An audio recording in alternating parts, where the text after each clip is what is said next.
This happened 3 nights ago and so I'm going crazy trying to figure it out. I just moved into a new apartment 1 month ago and I'm still unpacking and settling in. I have been using my parents' address as my mailing address. They live a few towns away, like 20 minutes from me, all my life. 3 nights ago my parents called me at 2 a.m. I freaked out and they started to tell me this story. Apparently, at 1 a.m, someone started banging on their front door and kept ringing the doorbell again and again. My stepdad walked downstairs and opened the door but left the front glass door closed and locked. There was a man standing outside who looked to be in his 30s, wearing a black hoodie with the hood pulled up around his face. He didn't have any clear facial features, no facial hair or tattoos. The only thing my stepdad said was that he looked to be. Neither my stepdad nor my mother, who was watching the whole thing out a window, recognized the man. The man said, "I'm so sorry to bother you but I'm looking for, insert my full name here." My stepdad acted confused and said, "Who?" The man said my full name again and said my boyfriend was worried because I didn't come home that night. He claimed to be a friend of my boyfriend and told my stepdad that they were both out looking for me because I didn't show up at home. I don't have a boyfriend. I live alone with my 3 dogs and haven't been in a relationship for the past 6 months. Here's the weird part. My stepdad asked the man what boyfriend he was talking about and the man told him the name of the boyfriend I had when I was in 10th grade, nearly 20 years ago. My boyfriend in 10th grade had a very, very unique Italian. And I've never met anyone with a full name even close to his. He says my high school boyfriend's name a few more times to make sure my stepdad heard him and repeats that they are very worried about me. Is my stepdad sure I'm not inside? At this point, my stepdad is weirded out and closes and locks the door in the man's face, but the man doesn't leave. He stays in front of my parents' house for the next 10 minutes, smoking cigarettes and talking on the phone. Finally, they call the police. About 5 minutes before the police arrived, the man walked down to the dead end on their block and drove away in a silver car. My stepdad was unable to get the license plate. My parents filed a police report and nothing else happened. After I heard this story, I started going crazy over the strange details. How would someone know who I dated nearly 20 years ago? And what would be the reason for making up a story that included that weird detail about my past? I have not talked to a 10th grade boyfriend in over 10 years. Yesterday, I decided to message him on Facebook to see if he knew anything. I told him the whole story. He was just as confused as I am and said he had nothing to do with it. I am lost. I am also really scared that some strange man is going through so much trouble at 1 a.m. to look for me. Any ideas or thoughts would be really helpful.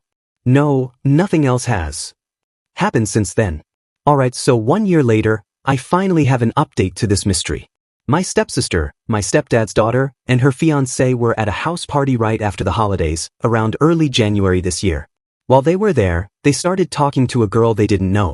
After some time talking, the girl began telling them about her ex-boyfriends and how they had been going through a really tough time together. She said they had just recently broken up, and she felt really bad because he was a wreck over it. Somehow it came up that this girl's ex-boyfriend was my 10th grade boyfriend, the one with the really unique Italian name. The whole situation wasn't that big of a surprise since I went to high school with my stepsister's fiancé, and we have a lot of mutual friends. So it made sense that they were at a party with some other people I knew from school. As soon as my stepsister and her fiancé heard this, they both started freaking out. Without telling too many details, they told the girl about the whole mystery and how strange it was. While they were telling the story, the girl's face turned white and she looked like she was about to cry. My stepsister and fiancé tried to calm her down and asked what was wrong. The wine and beer had been flowing by this point, so I'm sure everyone was a little tipsy. The girl then began to tell them that a few nights ago, she was sleeping when someone started banging on her door at 1 a.m. Just like what happened to me at my parents' house. The girl jumped out of bed and said she was absolutely terrified by how loudly and aggressively someone was banging on her door. She said she really thought the door was going to break. The girl has a Ring camera, so she checked her phone. On the camera, she saw a guy in a black hoodie banging on her door. She pretended she wasn't home and kept all the lights off. The guy kept banging. Just as she was about to call 911, the man stopped and left. She said she was so scared. For some reason, she didn't call the police but might have gone to stay with a friend that night or the next. My stepsister and fiancé were shocked by how similar this was to my story, especially because we share the same ex-boyfriend, except this girl had just recently broken up with him. They asked the girl if she had any idea who the man was, and she said no, but it definitely wasn't the real ex-boyfriend.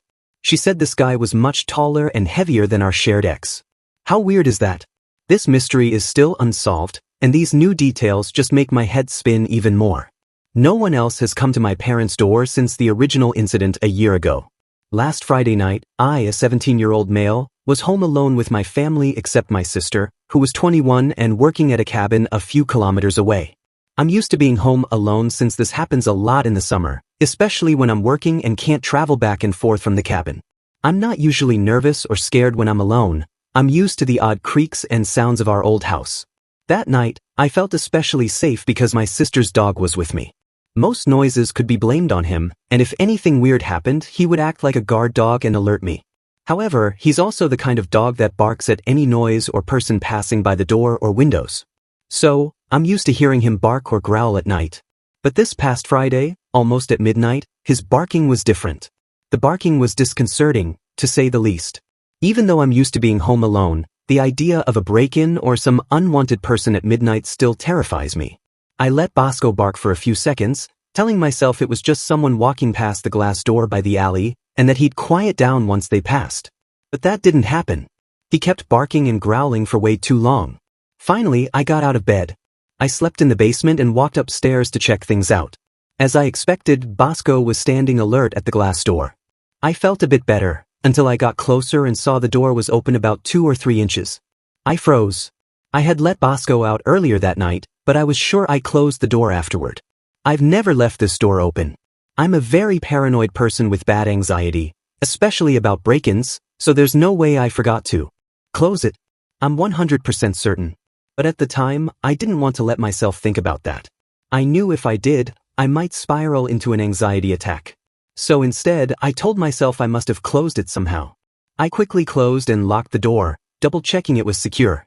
Using my phone flashlight, I looked around the entire second floor of my 3-floor house, including closets and other hiding spots, just to calm myself. When I found nothing, I went back downstairs to my room. As I tried to push the fear away, I could hear Bosco walking around on the floor above. I thought I was just overthinking it when the sound started to resemble human footsteps, along with Bosco's. He paced around for about 10 minutes before I put in my earphones and talked myself down until I finally fell asleep. At 2 a.m. that same night, my sister came home from work. I woke up a few minutes before because Bosco was whining at my bedroom door in the basement, which he never does. There's even a gate to keep him from getting down there. When I got up to let him out, my sister walked in.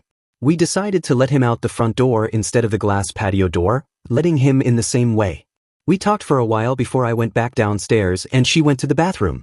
I got busy with work the next few days and completely forgot about the door incident, so I didn't tell anyone. That changed tonight.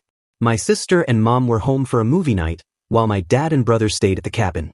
When we were picking out horror movies, I shared the creepy, almost funny story about the door. That's when my sister spoke up. She said that the same night, about an hour or so after they got home, the door was open again. The very same door, locked from the inside and untouched since earlier that night. My stomach dropped. I started shaking as soon as she said it. We immediately started trying to. You first tried to explain the open door logically, thinking maybe your sister had let Bosco out and forgot to close it. But then you both remembered you had used the front door, not the glass one, so that didn't fit.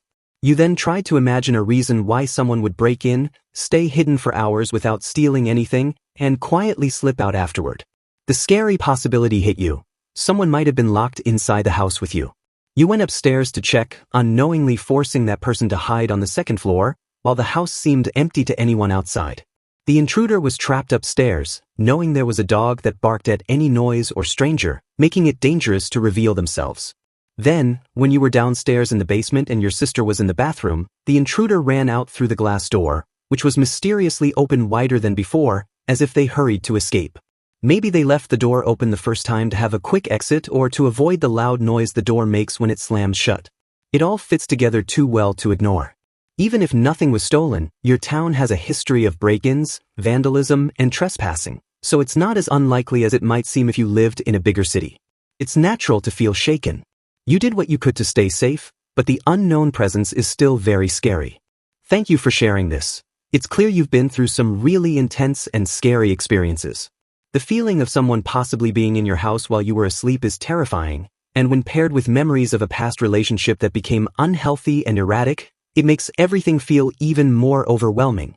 About your ex from 2019, it sounds like things quickly escalated in a way that made you feel unsafe and anxious. It's really brave of you to recognize when the relationship became harmful and to take the steps to end it.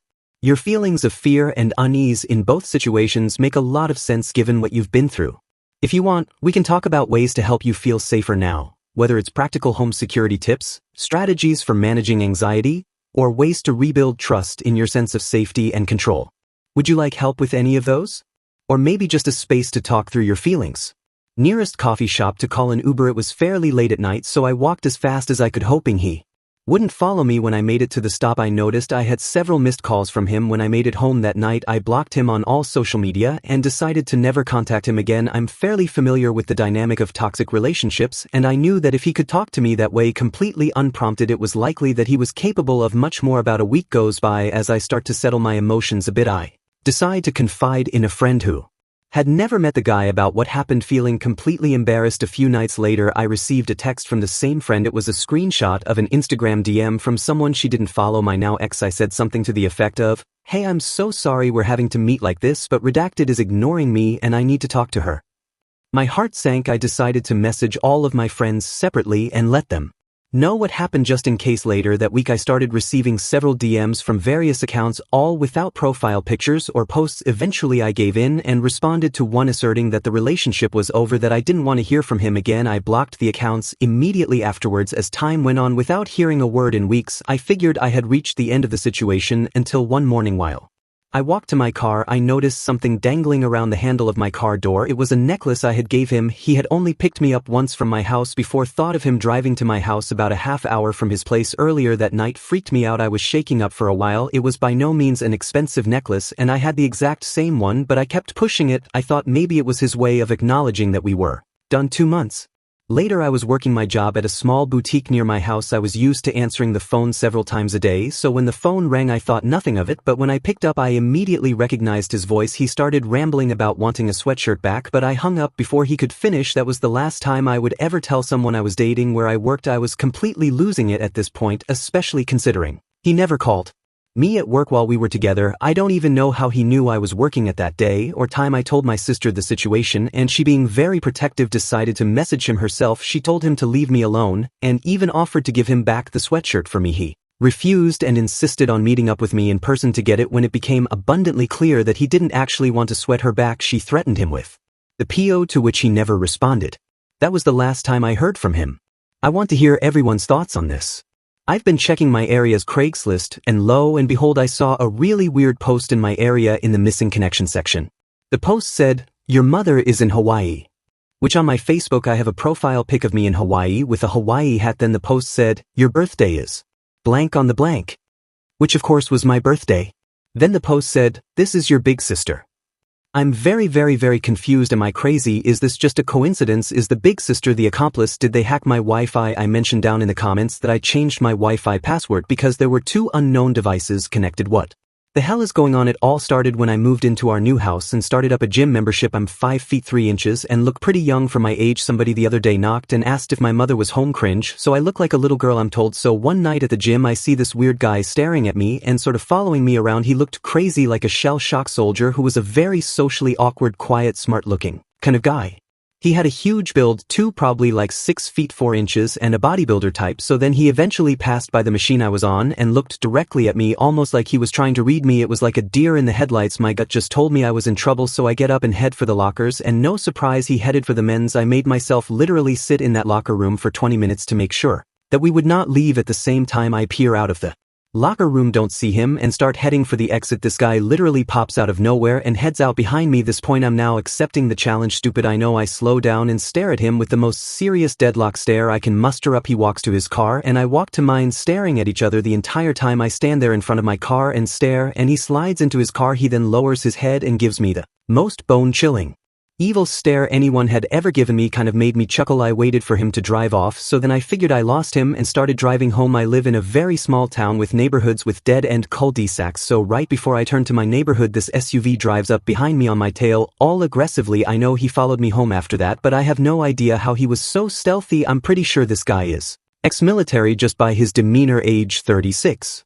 or so his SUV, and just everything screamed ex-military. 3 days go by and my husband leaves for work. I'm upstairs in bed and I hear my front door open. Someone just walked into my house. My heart stopped. I had no idea what was going on. I creep out of my room and see all 3 of my kids are fast asleep. I walk over to one of their rooms and look out the window to the street. My heart does that dropping thing again. A car was parked directly in front of my house that I don't recognize. It was an old, unmarked car that was parked at a very unusual diagonal angle, and it was running. I started stomping on my ceiling and I start waving my hands at the car to threaten it. It races off and leaves whoever is in my house. Then all of a sudden I see this man emerged from under the window with his face completely covered. He was walking away with a quickness, but get this, he had the same build as the guy from the gym. It is just unmistakable. He's huge and I've never seen dudes this big. At first I thought it was an unrelated robbery, but statistically they don't come back to the scene if caught, and he didn't take anything downstairs, and my laptop was right downstairs. My husband has seen that car apparently once after that 3 weeks later, and it sped off when he walked outside. My brother-in-law came to visit a couple of weeks ago and had to park around the corner. Told me he saw a guy walking by the house and looking very suspicious. When I asked for his description, he said some guy with a big build. I'm creeped out. I don't know what's going to happen.